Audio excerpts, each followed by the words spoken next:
I'ma fuck up my life. I'ma fuck up my life. We gon' party all night. She don't care if I die. Hola, ¿qué tal? ¿Cómo están? Espero que estén bien, cuidándose, eh, quedándonos en casa. Arica, no estamos viviendo una situación fácil. Después de, en este momento, cuando estamos en cuarentena, hay muchas personas que están contagiadas.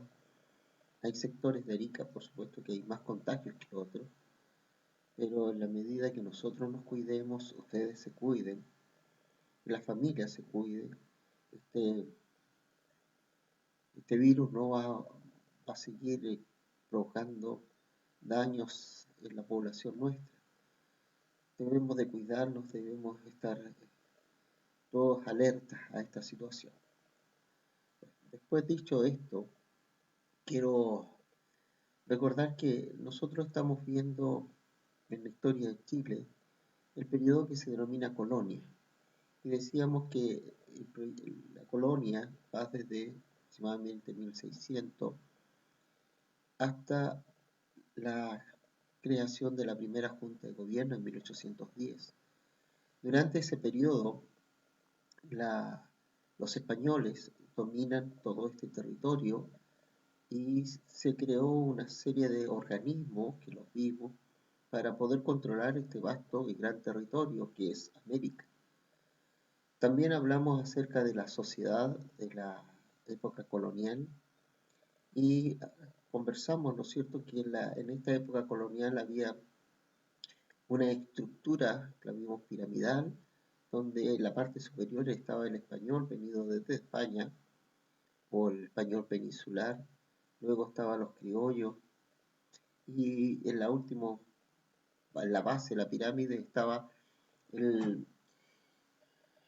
el esclavo. Eso lo vimos, ¿no es cierto?, cómo estaba esta situación. Pero lo que vamos a ver hoy día es qué pasaba con las mujeres y con los niños en general durante este periodo denominada la colonia. Y es, ¿no es cierto?, el texto dice, en la colonia las actividades de las mujeres y los espacios que se desempeñaban se diferenciaron según el grupo social en cual pertenecían. Un poco, ¿no es cierto?, lo que estábamos hablando, si eran españolas, si eran españolas criollas, si eran mestizas, si eran indígenas o eran esclavos. En términos generales, las mujeres tenían dominio del ámbito privado y participaban del espacio público, pero nunca ejerciendo los derechos ni el poder de los hombres. Los niños y las niñas, por su parte, al depender económicamente de sus padres, desempeñaban las funciones que estos les designaban, las cuales estaban determinadas por el lugar que ocupaban en la sociedad colonial. En otras palabras, si eran hijos de, ¿no es cierto?, de criollos, si eran o españoles, si eran hijos de mestizos, o ellos eran mestizos, o eran hijos de indígenas, o eran hijos de esclavos. ¿Cómo era la vida de los niños y las mujeres durante la colonia? Es un poco lo que vamos a visualizar ahora, ¿ya? Veamos, en el caso de las mujeres. En el caso de la mujer indígena, cuando asumían su maternidad sola, eran sostenedoras de su familia, ¿ya? Y muchas veces se enfrentaban al trabajo de la encomienda. Recuerden lo que era la encomienda. Decía que eh, se encomendaba un grupo de indígenas a un español para que les cobrara el tributo, para que lo evangelizara. Pero como ellos no tenían recursos para pagar el tributo al rey, entonces los pagaban con trabajo, que era prácticamente casi un trabajo de esclavitud. En este caso, las mujeres que eran encomendadas o eran entregadas a un español, muchas veces cumplieron las funciones domésticas, en otras palabras, el trabajo de la casa, el cocinar, el cuidar los niños, eh, el lavar o la lavandería. Todas esas actividades entonces eran hechas por las mujeres indígenas. ¿ya? A las cuales se eran encomendadas. En ocasiones formaban familias con españoles o criollos y adquirían su forma de vida, aunque muchas de ellas constituían familias con hombres indígenas. La verdad, ¿no es cierto?, que la gran mayoría eran con hombres indígenas, donde tenían, ¿no es cierto?, ahí sus hijos. Y cuando formaban familias con hombres españoles o criollos, eran en muy contadas ocasiones y habitualmente lo que se hacía, ¿no es cierto?, de las mujeres indígenas era tomarla por la fuerza, eh, que aunque parezca muy duro lo que voy a decir, eran abusadas por los españoles y de ahí nacían los niños y por lo tanto rara vez formaban familias con ellas. Eh, pero sí también con otros hombres indígenas y donde preservaban, ¿no es cierto?, sus antiguas tradiciones. En el caso de las aristócratas, que podrían ser tantos españolas peninsulares, venidas desde España, o españolas criollas, sus principales roles eran ser buena esposa y cuidar a los hijos en el hogar. Se casaban muy joven. Habitualmente cuando hablamos muy jóvenes, estamos hablando alrededor de los 14 años.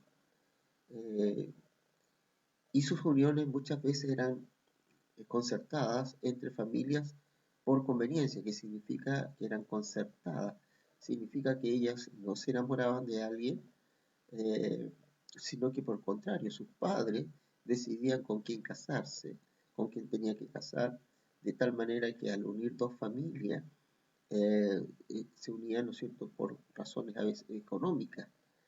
Muchas de estas mujeres, cuando no se casaban, eh, optaban por entrar a los conventos para hacerse monjas y en algunos casos otras quedaban solteras para el cuidado de sus padres cuando estaban en avanzada edad. Eso era lo que comúnmente ocurría en aquella época. Algunas de ellas se hacían cargo de negocios familiares y haciendas. Eso no era tan habitual, pero sí ocurría que al no tener ningún heredero varón, porque lo que existía en aquella época es que el hombre, el varón mayor, era el que heredaba todos los bienes de su padre, de tal manera que no se repartía entre todos sus hermanos lo que era la herencia, sino que eh, el hijo mayor era el que administraba todo. Pero cuando no había hijo mayor, en algunos casos era la mujer que se hacía cargo de estos trabajos, de estas haciendas, eran los grandes terrenos donde se criaba el ganado y donde se cultivaba el trigo. En esos lugares, perdón, en esa se hacía cargo en algunos casos algunas mujeres. Como es aquí en la historia de Chile hay una mujer muy especial, ¿no es cierto?, que es Catalina de los Ríos Liesberger, conocida como la Quintrala, eh, que tiene una historia, ¿no es cierto?, y si quieren averiguar, lean un poco la historia de Chile. ¿Ya? En la otra estaba la esclava. Estas, ¿no es cierto?, decíamos que aquí en Chile llegaron no muy en gran cantidad, sino que fueron porque su costo, su valor era muy caro, porque tenían que pagar, tenían que comprarla, y estaban obligadas a realizar labores domésticas en las casas de sus dueños, o bien trabajar en faenas productivas, pero aquí en Chile básicamente trabajaron en las casas de los dueños, porque como eran muy caras, entonces si lo ponían en faenas productivas podían morirse, entonces todo lo que habían invertido en ellas se podría eh, digamos, malgastar. Lo que se hacía habitualmente en nuestro país es que como son las personas que tenían mucho dinero, podían tener esclavos, estoy hablando de Chile, eh, no así ocurrió, por ejemplo, en el Virreinato del Perú o en otros lugares que era distinto, pero en el caso particularmente de la Capitanía General de Chile o la Gobernación de Chile, lo que se hizo, ¿no es cierto?, con estas mujeres, en la persona que tenían dinero era ponerlas, ¿no es cierto?, como sirvienta. Entonces, cuando alguien llegaba a visitar, entonces, tiene una esclava, entonces, que alguien que servía. Su condición era traspasada a sus hijos, en otras palabras, su condición de esclavo era traspasada a sus hijos que nacían, también nacían esclavos, los cuales eran vendidos y separados de sus madres. Si, por ejemplo, un jovencito ya podía trabajar, los separaban de sus padres y los vendían, a lo cual se le sumaban los constantes abusos que sufrían por parte de los patrones. Eso, repito, en Chile se cuidó porque era muy caro. En cambio, en otros lugares eran azotados, golpeados y, y, y la verdad, ¿no es cierto?, que fueron muy, muy maltratados. En el caso de las mestizas, eran jefas de hogar. Recuerden que las mestizas eran la mezcla entre el indígena y el español. Eran jefes de hogar cuando habían eh, padres ausentes. Entonces quiere decir que cuando no habían padres ya eran los que tomaban esa responsabilidad. Sus vidas transcurrían entre el cuidado del hogar, de los hijos y las obligaciones laborales, entre ellas como empleadas en hogares aristocráticos, trabajadoras ambulantes y atendiendo las chinganas. ¿Qué son las chinganas? Las chinganas era un lugar donde, especie de un bar, por decirlo en términos de ahora, donde iban, ¿no?, a tomar el aguardiente, vino, y ellas eran las que trabajaban ahí atendiendo, ¿no es cierto?, a los clientes. Las mestizas no eran indígenas, por lo tanto no podían ser eh, encomendadas, no eran esclavas, no eran aristócratas, entonces no tenían muchas posibilidades y muchas de ellas se dedicaron entonces a labores más bien de, de trabajadoras ambulantes, o sea, vender productos o hacer algunas artesanías o trabajar en estos locales. Algunas de ellas tuvieron la posibilidad eh, de trabajar en algunos, como empleadas en algunos hogares aristocráticos, pero fueron las menores, porque para esas labores o estaban las indígenas o estaban las esclavas. Por lo tanto, las mestizas no tenían la posibilidad de trabajar en ese tipo de actividad. ¿Se está entendiendo, no es cierto? Ya. Vamos a la siguiente diapositiva. Vamos a leer aquí un documento. Dice: la sociedad colonial del siglo XVIII se ordenaba según la jerarquía masculina, o sea, según la jerarquía de los varones y no de acuerdo a la jerarquía de las mujeres. Por lo tanto, cuando hablamos eh, de la de jerarquía, las mujeres no tienen en aquella época, no tienen ninguna participación. Entonces, cuando nosotros hablamos de las mujeres, no tienen participación, solo varones. La otra, la étnica, vale decir, si eran españoles, que ya lo vimos, ¿no es cierto? Si eran blancos, si eran mestizos, si eran indígenas, si eran esclavos. Económica, los que tenían más recursos, estaban en la parte superior, en los dueños de las haciendas, los dueños, los que tenían algún lavadero de oro. Condiciones políticas, si era el gobernador o tenía algún otro cargo político, cultural, si tenían, eh, si tenían estudios. Hombres, ¿ya?, origen conquistador, asociado a la potencia monárquica del rey y a la potencia divina de Dios. ¿Qué significa aquí? Por ejemplo, los sacerdotes o los que tenían algún cargo dentro de la Iglesia Católica, como eran el obispo y otros cargos dentro de la Iglesia Católica, eran mucho más importantes que, por ejemplo, un simple sacerdote. Las y los otros se definirían en función a los roles sociales. En esta época, la Iglesia Católica poseía el poder absoluto sobre el ordenamiento matrimonial legal y la aceptación de la necesidad de romper dicho vínculo una vez contraído por los cónyuges. ¿Qué quiere decir esto? Que en aquella época, por mucho tiempo, inclusive cuando Chile ya era un país independiente, no existía lo que nosotros tenemos hoy día, es el registro civil. Entonces, cuando unas personas se quieren casar, van al registro civil y allí legalizan el matrimonio. En aquella época no existía eso y la única forma de casarse era a través de la Iglesia Católica Apostólica Romana. Entonces, el matrimonio legal era aquel que era oficiado por la Iglesia Católica. Y si la gente quería separarse o divorciarse, la única forma de romper ese vínculo era a través de la Iglesia Católica. En esta sociedad santiaguina, la Iglesia Católica le otorga un rol pasivo a las mujeres. O sea, las mujeres no tienen, según la Iglesia Católica, la mujer no tiene ningún rol, o sea, un rol pasivo.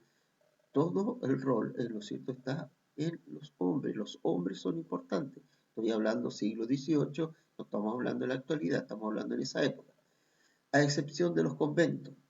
Ya les dije, ¿no es cierto?, los conventos es donde iban las mujeres, muchas mujeres de la alta sociedad que no se casaban, iban a estos conventos, donde tienen cierta independencia al interior de los mismos, tienen cierta independencia y además en muchos de estos conventos, como eran gente de recursos, sus padres pagaban para que estuvieran allí y además le asignaban a algunas indígenas para que les ayudara en las labores a estas monjas que estaban en estos conventos.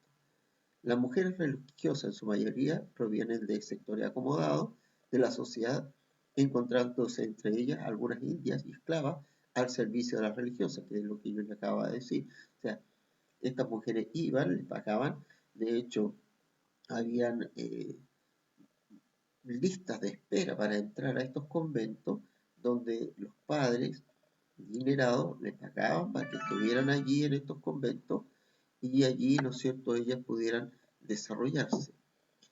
Y estas mujeres también llevaban, ¿no es cierto?, como eran dineras, llevaban algunas indias o algunas esclavas para que estuvieran al servicio de ellas.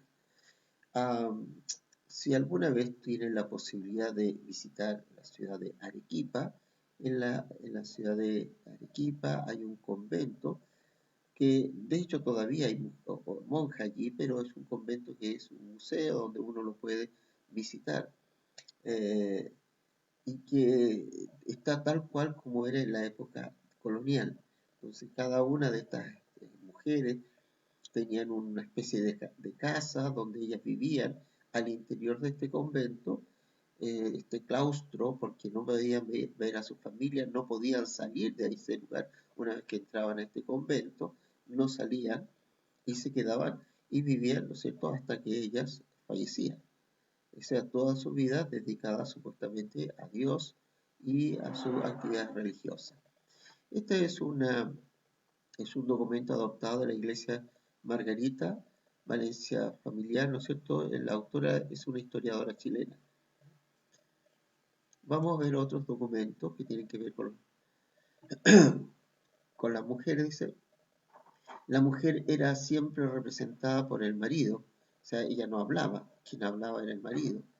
La viuda, en cambio, era una mujer muy compleja para el periodo porque se escapaba del control masculino, porque ya, ¿no es cierto?, no tenía la posibilidad de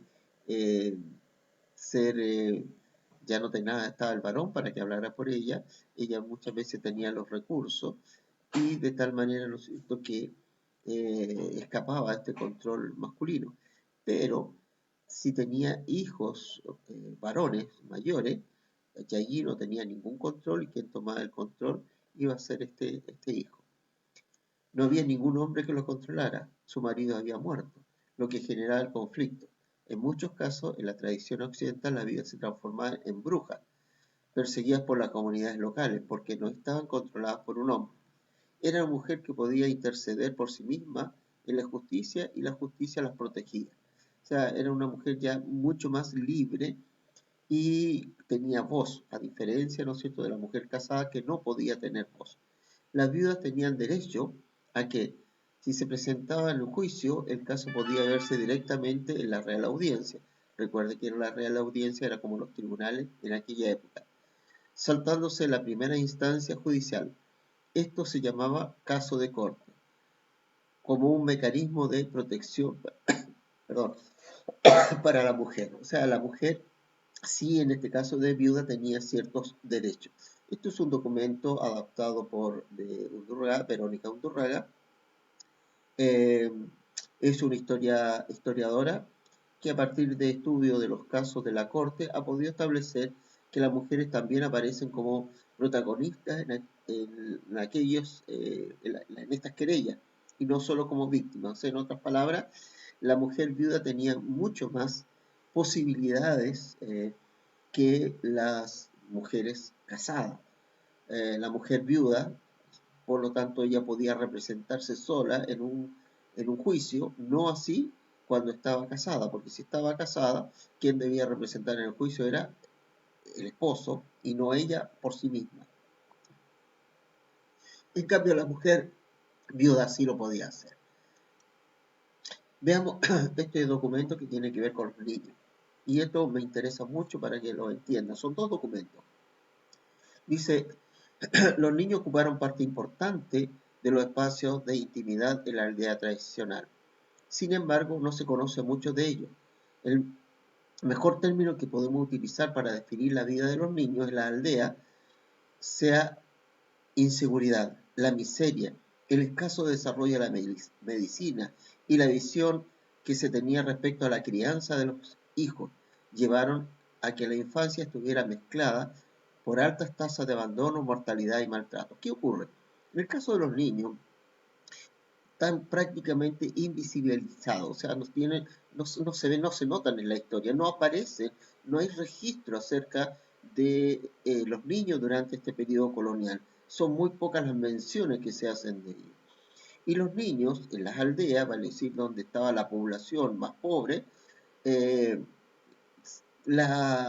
ellos eran seguridad, miseria, cuando hablamos de miseria no estamos hablando de pobreza, estamos hablando menos recursos, casi no había recursos para subsistir, por lo tanto hay un escaso desarrollo de la medicina, lo que hace, ¿no es cierto?, que exista una gran cantidad de niños que morían, muchos de ellos morían al nacer, nacían muchos niños, pero morían muchos niños, solo los más fuertes podían sobrevivir. Eh, la crianza de los niños estaba supeditada a los que pensaban los padres, ¿ya? A lo que los padres pensaban cómo debían de criarse estos niños. No había educación, no había escuela, los niños eran abandonados, muchos de ellos eran abandonados, había maltrato para los niños. Este es un documento de René, René Salinas, que habla sobre la población y habitación e intimidad en Chile, tradicional ya. El autor es un historiador chileno, especialista en historia social y económica de Chile colonial. Ha estudiado la familia colonial y la relación en el interior de ella. Otro documento que no habla de los niños también dice, los niños desarrollaron sus primeros aprendizajes manuales rápidamente, normalmente en ámbitos laborales de sus padres. En otras palabras, si su padre era labrador, el niño iba a ser labrador. Si su su madre era tejedora, la niña iba a ser tejedora. Si su padre era herrero, el niño iba a ser herrero. Entonces, las actividades que hacían sus padres también lo iban a hacer los niños. Y cuando hablamos de niños, empezaban a trabajar a muy temprana edad. Se trataba de un proceso de integración expedito que se iniciaba a temprana edad. El contacto cotidiano de los infantes con el medio natural facilitaba el despliegue de las habilidades prácticas por sobre el conocimiento intelectual. O sea, lo práctico lo aprendía desde pequeño. Desde muy niñito estaba allí, ¿no es cierto?, trabajando en el campo o haciendo las actividades. Eh, por supuesto no sabía leer ni escribir, no tenía la posibilidad de ir al colegio porque no había en esa época para los niños, principalmente la gente de menores recursos. ¿Cuál es la excepción? Los niños de la élite, vale decir, ¿cuál es la élite? Aquellos grupos privilegiados, aquellos grupos, ¿no es cierto?, que estaban por sobre los demás, que eran los españoles venidos de España, los españoles criollos que tenían los recursos. Ella era la excepción. Estos niños sí se les educaba, a estos niños sí se les enseñaba, escuela había para ellos, eran distintos. A ellos, ¿no es cierto?, a los demás les estaba vetado todo aquello. Las niñas, en el caso de las niñas, tenían como misión aliviar el trabajo de las madres, ya que por su sexo, por ser mujeres, eran más indicadas para ello. Toda su formación estaba orientada a ayudar y a sustituir a la madre cuando fuese necesario. Como yo le decía, había muchos niños que morían al nacer, pero también muchas veces eran las madres las que fallecían cuando nacían los niños. Por lo tanto, la niña, la mayor, era la que se hacía cargo de la crianza de sus hermanos y también de el cuidado de la casa. Por lo tanto, tomaban una responsabilidad desde muy temprana edad, y cuando yo estoy hablando de temprana edad, estamos hablando de 10 años, 11 años, 12 años. Ya a los 12, 14 años ya estaban casadas en algunos casos. Eh, por lo tanto, la niña también, ¿no es cierto?, tenía mucho sacrificio. Ellas cosechaban, en algunos casos, había una pequeña casa, si estaban en el campo, y plantaban una pequeña chacra alrededor de la choza, porque no era una gran casa, era una pequeña chacra donde obtenían algunos productos y obtenían algunos animales, donde la niña, ¿no es cierto?, tenía que salir en la mañana a ordeñar, ya sea las vacas, las cabras, para obtener la leche. Por lo tanto, la mujer estaba dedicada especialmente al trabajo doméstico. Y en el caso de las niñas de la clase alta, a ellas la educaban para ser la hija o la dueña de casa. Ya ese es el propósito de de la educación de ella. Le enseñaban, por ejemplo, a tejer, pero le enseñaban a tocar algún instrumento, de tal manera que cuando habían ciertas reuniones que se denominaban tertulias, ellas, ¿no es cierto?, eran las que tocaban algún instrumento musical, como era el clavicordio y otros instrumentos de la época. Entonces, el trabajo y la razón de los niños, ¿no es cierto?, era hacer el mismo trabajo que hacían sus padres. Y en el caso de la clase alta era continuar, ¿no es cierto?, eran los que se les educaba, eran los que tenían eh, posibilidad de tener salud, o sea, en otras palabras, si se enfermaba había un médico que los podía atender. En cambio, los niños más pobres y más desposeídos, y estamos hablando de cualquier otra clase social, no tenían ninguna posibilidad y habitualmente eran maltratados. Esa era la situación de los niños en aquella época, pero la verdad que hay muy poca literatura que nos habla acerca de la situación de los niños durante la época colonial. Bien, ¿qué es lo que tienen que hacer? ¿De qué se trata cada fuente? Ustedes tienen que decir, bueno, ya lo expliqué de la fuente, ¿no es cierto? Se trata de esto, del rol de la mujer, del rol de la mujer de acuerdo a la iglesia, etc. Después dice, construye un esquema que ilustre las características de la vida de las mujeres durante la colonia. Construye un esquema, como ya voy a explicar un poquito más adelante de construir un esquema. De acuerdo a la autora de la fuente A, recuerden cuál es la fuente A, ¿qué influencia tenía la Iglesia Católica en la vida de las mujeres? ¿Cuál es la influencia de la Iglesia Católica en la vida de las mujeres? 4. ¿Qué diferencia advierte entre la vida de los niños y las niñas en los sectores populares? Los niños para qué eran educados, ¿no es cierto? Y las niñas para qué. Decíamos que en el caso de los niños, ¿no es cierto?, hacer el trabajo que hacían sus padres, y en el caso de las niñas eran básicamente para las labores de la casa y reemplazar a la mamá, reemplazar a la madre en algunas circunstancias. En la número 5 dice, considerando la información de la fuente, cómo eran los niños y las mujeres durante la colonia, cómo era la vida de los niños, qué diferencia y semejanza advierte con la época actual. Hay diferencia, hay semejanza, y creo que hay una gran diferencia, ¿no es cierto? Hoy en día la mujer tiene los mismos derechos bueno, casi todos los mismos derechos que el varón. En aquella época la mujer no tenía ninguna participación, no podía ser, no tenía participación política, etc. Si es que no le quedó claro, en la página 133, ahí, ¿no es cierto?, hay un procedimiento para que ustedes puedan realizar esta actividad. Vamos a ver, ¿no es cierto?, dice, construye un esquema que ilustre las características de la vida de las mujeres. Entonces, si yo te hago un documento, ustedes piensen, ¿no es cierto?, en cómo poder hacerlo. Entonces, ustedes, vamos a tratar de escribirlo acá. Ah, un ratito. Esperen un ratito. Si ustedes ponen, ¿no es cierto?, cuando estamos hablando de la vida de las mujeres, ponen mujeres. Ya, uy, me quedó súper feo.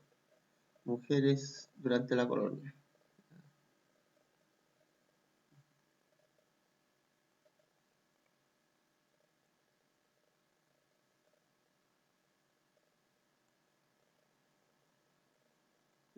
Por poner un ejemplo. Mujeres durante la colonia. Entonces ponemos mujer indígena.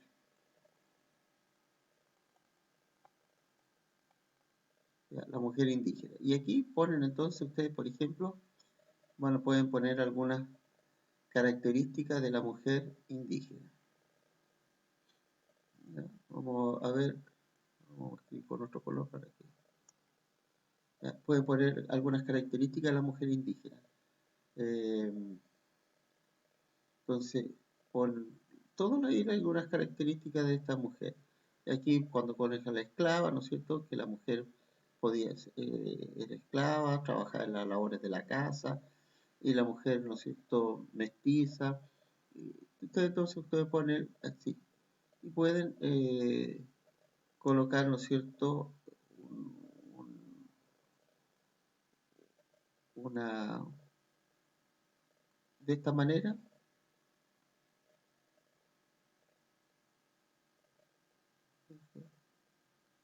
De esta manera ustedes pueden colocar cuando quieren poner, ¿no es cierto?, por ejemplo, esclava,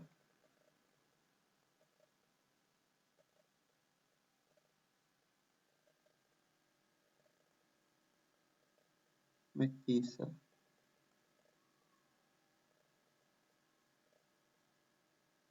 por ejemplo, y estoy dándole solo un ejemplo. Entonces de aquí ustedes van a poner las características de cada una de ellas. ¿Se fijan?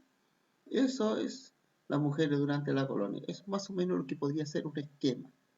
Es algo así. Yo estoy trabajando con algo digital, entonces me cuesta más escribirlo, pero es más o menos algo así. Entonces cuando dice, construye un esquema que ilustre las características de la vida de las mujeres durante la colonia, pueden hacer algo así. Perfecto, entonces eso es la clase de hoy. Nos estamos viendo la próxima semana. Espero que durante esta semana hayan podido descansar, esta semana que pasó, y ahora poner las pilas nuevamente para el trabajo de esta semana. Entonces, nos vemos la próxima semana.